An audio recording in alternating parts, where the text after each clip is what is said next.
Welcome back to another edition of Fly Tying for Beginners with Jim Misiura. Today I'm going to tie a quill wing caddis. The hook that I have in the vise is a size 14, and it is a Lively Legs lip splitter number 305, size 14, and this is a standard barbless dry fly hook. Really sharp hooks, really good. Love the barbless. I'm going to use black thread, and this is 16-aught Vivas. And the only reason I'm using 16-aught is I like to use the smallest thread that I can. You'll get less bulk that way. Beginning, you probably want to use an 8-aught thread. We're going to put a base of thread down, and we're going to come to almost to where it starts to bend. Or if you have a barbed hook, it would be where the thread would hang at the barb. This is a pretty simple fly. Now for the body, I'm going to use super fine. It says brown on here. It's actually an olive brown. It's actually more olive than it is brown, but it's a nice dark one. It'd be good for the granums, good for olives.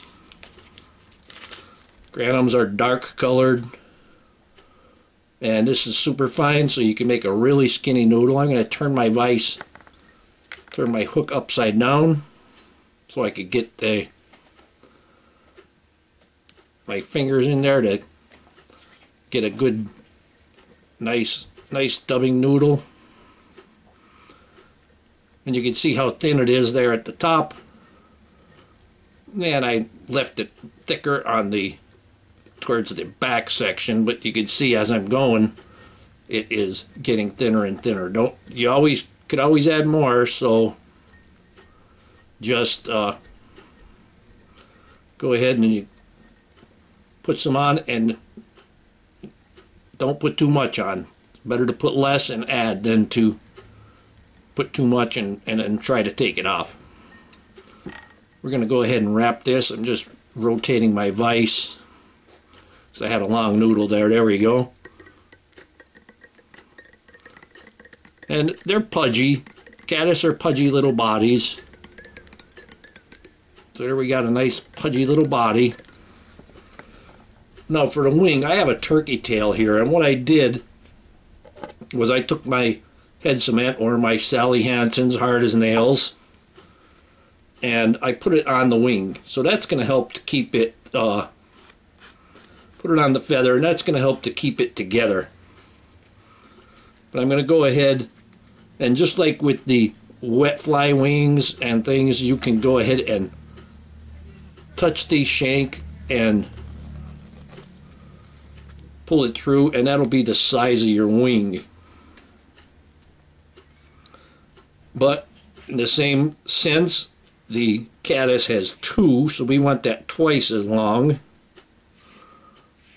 So I'm going to go ahead and make this twice as big. I'm not going to touch it because I need double the amount. So I'm just going to divide that with my eye. We're going to go ahead and trim that off. Now you see, because of the taper on the wing, I got that big taper. I'm going to tie that in, and I'm just going to cut it. So I'm going to put it on there, and you can see the head cement better on this one. You see the shiny.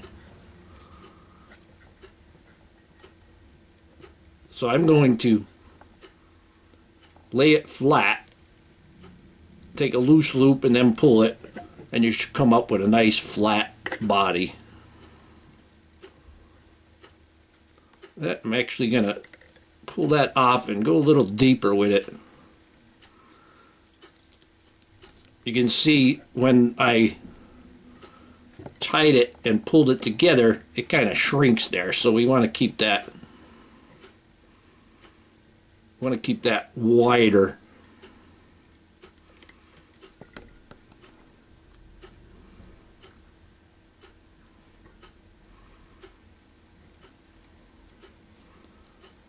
going to hold that tight and bring that around. There we go. Got a nice body on there now. Now I'm going to go ahead and trim that off. I'm basically going to do it like I do with when I'm tying garbage bags. I'm going to fold it. I'm going to come back and I'm going to cut it a little bit at an angle. Then you got that dart in there, and that more represents the wings of the caddis. I'm going to go ahead and trim this off.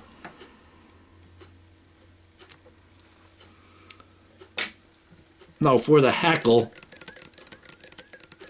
I really can't say it enough. When you're fishing dry flies, you want to fish at the most vulnerable stage of the hatch. I'm going to just go ahead and put a little bit more head cement on here.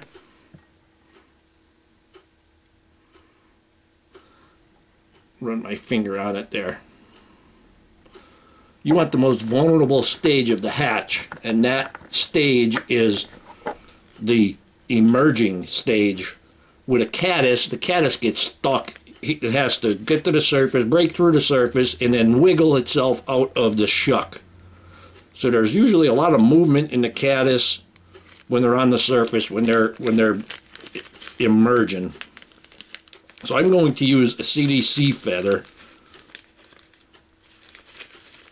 And I'm going to take one that I've been already cut off there because I don't need a lot. And I'm going to show you the dubbing block again. Here's the dubbing block, and I just put, I don't know how many is there, 12, 15. These are the sticky foam, and stick them together and then get a razor blade. I use the razor blade that has the one edge, the safety edge, and I go down as deep as that to that safety point. That little V in there is just a mess up, but it actually works. Actually helps. So I'm going to take my feather, I'm going to place it on there. Going to hold it in place. You put the stem right on the crack. Take your bodkin needle and push that stem right down inside there.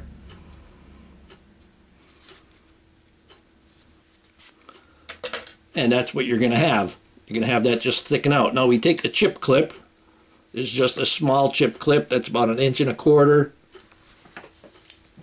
And you can actually see through it, which is nice. Doesn't have to be. And then we're going to clip that on. And then I like to hold it just to make sure it's going to grab it. And we pull it out. Now I'm going to trim the stem off. We trimmed that stem fairly close. It fell, I can't show you it. But we're going to put that on the side just for a second. Now I'm going to take my dubbing whirl, my dubbing loop, and I'm going to make a loop. Just make that about 2 inches. Clean this up. I'm actually going to put a little bit of wax on there. It's getting cold in this room, so I got to heat that wax up just by working it a little bit with your thumb. I can feel it getting a little bit of friction on there, does it? Now we're going to take our CDC feather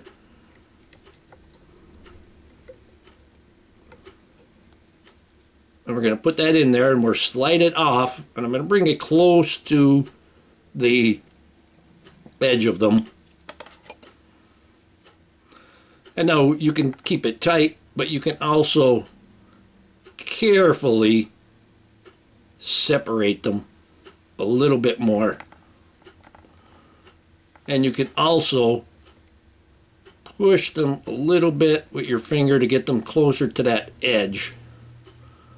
Now I'm going to hold my thread, and I'm going to twist my dubbing twister. Now, and then when I let it go and pull, it twists nice. Not that they're caught, I'm going to give it a little bit more. We're going to go ahead and wrap this. Now once you get a couple of wraps on there, you can start pulling everything to the back. Don't worry if you don't get them all right away. Just pile them right up there.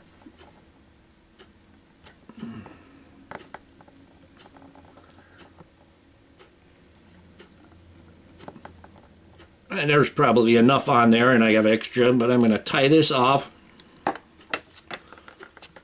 Put a couple of wraps in there before I let go of my dubbing twister.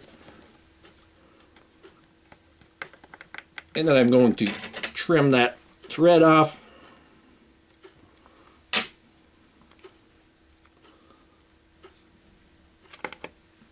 Now I can pull everything to the back, expose that head, and go ahead and wrap the head in. And clean that up a bit. Actually got a few of them sticking out front. Be very careful when you take your lighter. Whoop, and they're gone. Now I'm going to take my whip finish.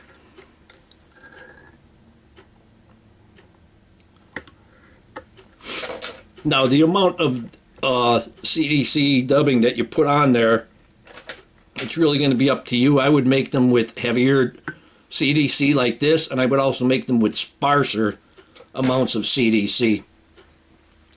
And the heavier one you'll use in faster water, more moving water, and the lighter one you're going to use on those flat pools. I'm going to put a little bit of head cement on there now. Clean the brush off pretty well. And I got it in the ice. I'm just going to go ahead and dab it right up there. So I got my glue in the eye.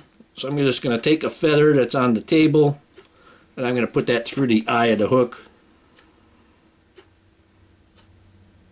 Come on.